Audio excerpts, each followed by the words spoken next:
എൻ്റെ ലൈഫിൽ എൻ്റെ ഫ്രണ്ട്സ് എനിക്ക് പറഞ്ഞൊരു ഇമ്പോർട്ടൻറ്റ് തിങ്, ഞാൻ ചില കാര്യങ്ങളുണ്ടല്ലോ ആൾക്കാരെ കാണിക്കാൻ വേണ്ടി തന്നെ ചെയ്യാം. ബട്ട് ഞാൻ ഇങ്ങനെയല്ല ചെയ്തുകൊണ്ടിരുന്നത്, പക്ഷേ ഞാനത് ചെയ്തുകൊണ്ടിരുന്നത് ഞാൻ പോലും അറിയാണ്ട്.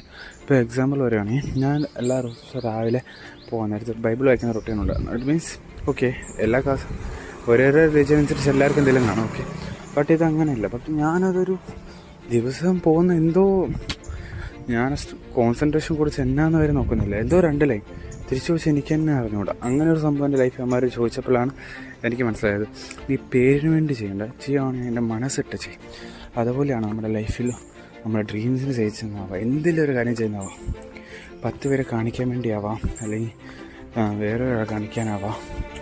അവിടെ കണ്ണിൽ പൊടിയിടാനൊക്കെ നമുക്ക് പറ്റും, പക്ഷെ നമ്മുടെ മനസ്സാക്ഷിനെ ഒരിക്കലും നമുക്ക് കളിപ്പിക്കാൻ പറ്റത്തില്ല. കാരണം 100% ആത്മാർത്ഥത ചെയ്യുക, അത് ഓർഗനൈസ് സക്സസ് വരത്തുള്ളൂ. എല്ലാവരും ഫ്രം ദ മിസ്റ്റേക്ക്.